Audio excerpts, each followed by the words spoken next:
What's up, sports fans? You're tuned into the Cavalier Sports Report. I'm your host, Kwaku Duah, and joining me today is first aid and CPR instructor, Tracy Hootman. How you doing, Tracy? I'm pretty good, and yourself? I'm fine, thank you. Okay, so first off, tell us about your early experiences here at JCCC.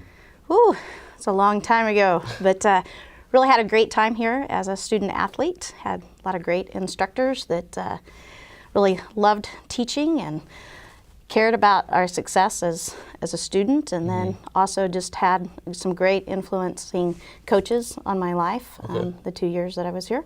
So how did you excel in the three sports that you played? I believe that the Lord gives us some natural talents and gifts, and mine happened to be in the athletic realm a little bit, but with any talent, you have to practice that and be molded and shaped and so forth. So definitely. Which one was your favorite? I'd have to say softball. Softball. Why so? Because I love the sun. Yeah. Okay, so how was it to be honored by the college for your athletic performance? It was a great honor, but I'm not sure as an athlete that you make a catch, you hit a ball, or shoot a basket, or hit an overhead in tennis to win an award. But it was really nice to be honored and for that award. Yeah. Do you still play any of those sports in your free time? Well, now that I'm a little older, have a bum shoulder to prove that, I've just kind of transitioned from the team sports into doing some 5Ks and a couple half marathons and mountain climbing, things like that. Oh, really? Yeah. Okay, so what are some 5Ks that you participated in? It's tradition. I have some friends that for about 10 years now we've done the Thanksgiving Day Sprint 5K on the Sprint campus, and have done several others here in Kansas City. That's awesome. Okay, so did you ever get to coach any of those sports that you played? I did. Actually, I was assistant softball coach here a couple times for brief stints, and really enjoyed that. Okay, so how did you get involved in CPR training? That's a really funny story, and we're amongst friends, right? Yeah. One, I want to make it very clear, I do have my degree in physical education, but I had just a horrible student teaching experience my senior year in college, and I just decided, maybe teaching is not for me. And so I came back and talked with Mr. Mick Yasko, our athletic director at the time, and said, Mr. Yasko, I need a job, and was doing some other things in the department. And a couple of years later, he called me in his office and he said, I have a class that starts on Monday. It's first aid and CPR, and you're the teacher.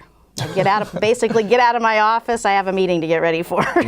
And so I kind of got thrown in there, but I totally enjoyed it and really excelled in it, and had some good mentors that helped me along the way. And 27 years later, I'm still doing it and really enjoying meeting new students every semester and teaching the subject. Huh, that's really cool how that played out. Yeah. Okay, so why is it important for students to take the class or to know about CPR?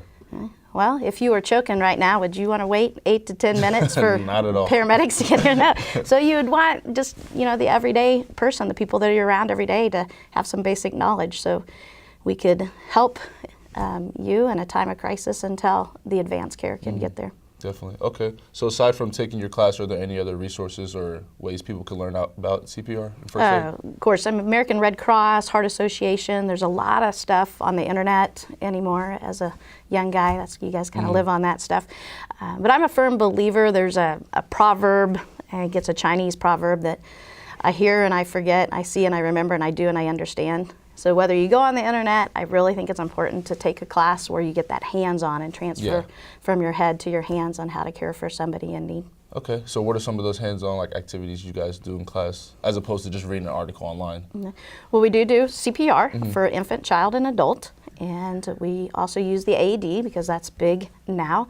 And then we do a lot of first aid, like how to care for bleeding. And so we do bandaging. And, if you'd break your leg, how would you care for that? And, if you're with the family and family gatherings, strokes and heart attacks and things like that. So we go through some hands-on how to care for them until advanced care can get there. Okay. So, well, that's all we have for today. So it's been a pleasure having you. Thank you very much. Appreciate it. Thank you for joining us. All right, well, that's been all for the Cavalier Sports Report. Once again, I'm your host, Kwaku Duah. Thank you for tuning in.